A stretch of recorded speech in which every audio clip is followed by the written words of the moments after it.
He was one of the world's most famous wrestlers until he hung up the spandex and went into politics. He became a mayor and then governor of Minnesota.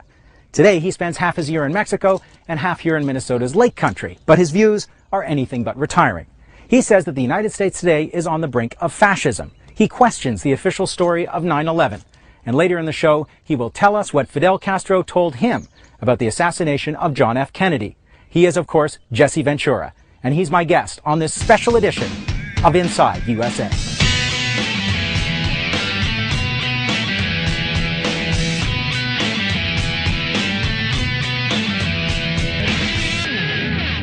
Jesse Ventura leads a pretty contemplative life these days, out of the spotlight's glare.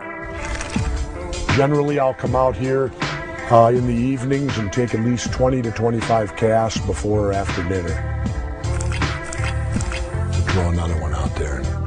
Which is not to say that he's lost his competitive edge. He pulled a 20-pound fish off this dock. Easily, yeah. I've got my wife got a 45-inch muskie. I got a 42-inch one. She caught a 28-inch walleye and a 29-inch walleye. Does your wife generally beat you and everything? No. She just probably has more time to fish at times than I do. Sounds like an excuse to me. No, it's like anything.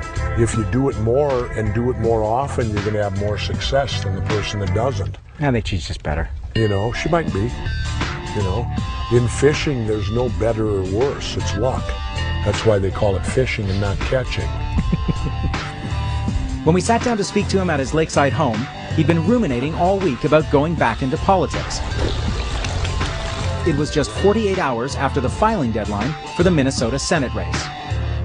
I talked to Terry, your wife, when we came in, and she said at an hour and a half before the filing deadline, your motorcycle was out in the garage and your riding clothes were by the door. Yeah. What was going on? Well, I was contemplating going down and filing. And then we talked for another half hour, and then she said to me, "You've always believed in fate and destiny." And I said, "That's correct." And she said then, and we didn't know which way to go. And she said, "Then why don't we flip a coin?" And that's what I did. Right on the floor here, I took a quarter, and I said, "Heads, I'll file, tails, I won't." And I flipped the coin up in the air, and it landed on the floor, and it came up tails. So destiny, it was the flip of a coin ultimately in the end. You really decided on the basis of a flip of a coin? Yeah, because if the coin would have come up heads, I'd have gone down and filed. I want to talk about the state of America. Maybe some of the reasons why you were tempted and why it's clearly still a possibility for you to re-enter political life. On page 2 of your book, you say the United States is on the brink of fascism. And that was probably finished almost a year ago. We are. Fascism, by definition, is when corporations team up with organized religion and control the government. Do I have to say anything more? Wouldn't you say that we're on the brink if we're not there? It seems that corporate America, I don't believe that our military fights for the people anymore. I believe the military of the United States is now the strong arm of the corporate America. One of the distinguishing features of fascism is not the slow or fast erosion of civil liberties, but living in a police state that doesn't allow for civil liberties. As a small L libertarian, you hold that to be one of the highest values in American life. And where are we heading? Well, with the Patriot Act, we're having, I mean, last week the Democrats, who are supposedly opposite the Republicans, I don't believe that. I think it's like pro wrestling. I think that in front of the public they make us think they're all angry at each other, but the reality is behind the scenes they're all in rooms cutting deals and they're the best of buddies. And when you look at what the Democrats allowed to again happen a week ago, they destroyed the Fourth Amendment again. Illegal search and seizure. They gave Bush and resumed it. Excuse me, they're not in cahoots together. So how do you solve it in wrestling when both sides are on the same side? Well, the point of the matter is you're always on the same side in wrestling. You just portray it differently to the crowd, to the public, and that's what they do, I think. Your book is called Don't Start the Revolution Without Me. How do you take back a system that you feel is on the brink of fascism in America today? You have to get independents elected, and they have to go there, and we have to, in my opinion, we have to destroy these two political parties that are destroying our country.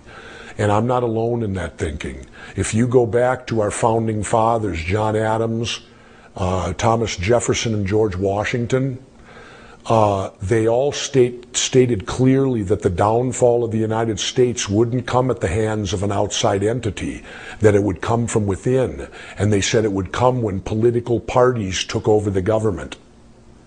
I think they're there. And yet at the same time, the vast majority of Americans, 75 or 80%, say that the country's going in the wrong direction. 9 out of 10 Americans say that there needs to be fundamental change in the healthcare system.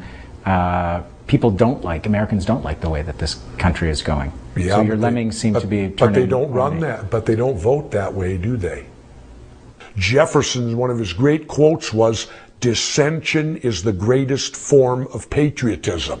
I'm just trying to reconcile this with the fact that you are a proud former Navy SEAL. Mm-hmm. I'm patriotic. I love speak a lot about having served just in the me. military. My brother's a Navy SEAL, my father's a World War II vet, and my mother was a World War II vet. I lived in a household with all 4 people served in the military at a time of war. So do you identify with the pacifists? Yes. I think war is the failure, the complete failure of politics. When politics fails, you have war. Well, clearly politics has failed because we have war. What if war was the purpose of the politics? Well, yeah, that may be it too. I don't know. I didn't make that decision, but I don't like it. And I don't like the fact that our country, it's destroying our economy. It backed me up the other day. The 2 major things that I've talked about in my politics has been the debt, which you don't hear either the Democrats or Republicans even come close to talking about. Why? Because they're both equal offenders and it's indefensible.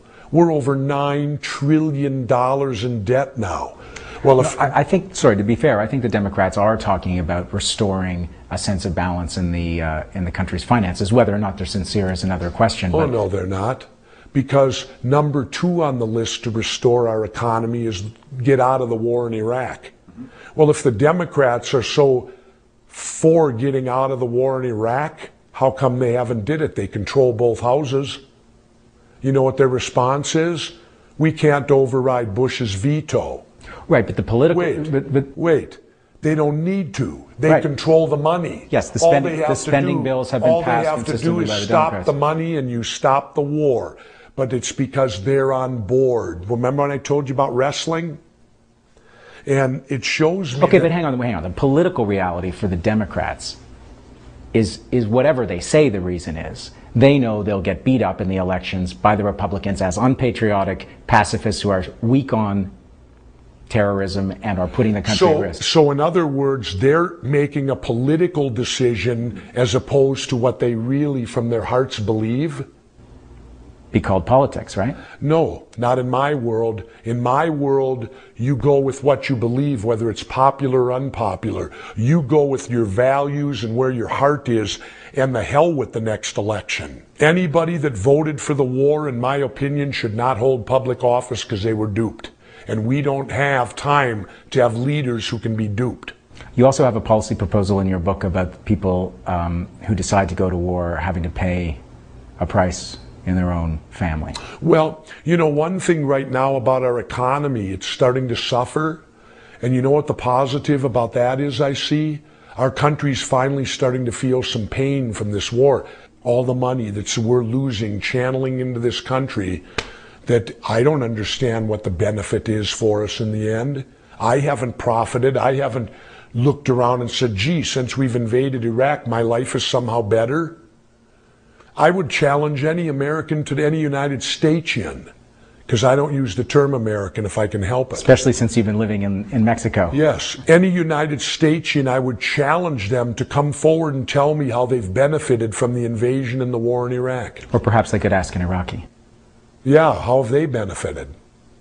Anyone. How does anyone benefit from war? Well, certain people do that make money off it. There's always profiteers in war, like Halliburton. They're making a fortune. And who used to be the president of Halliburton?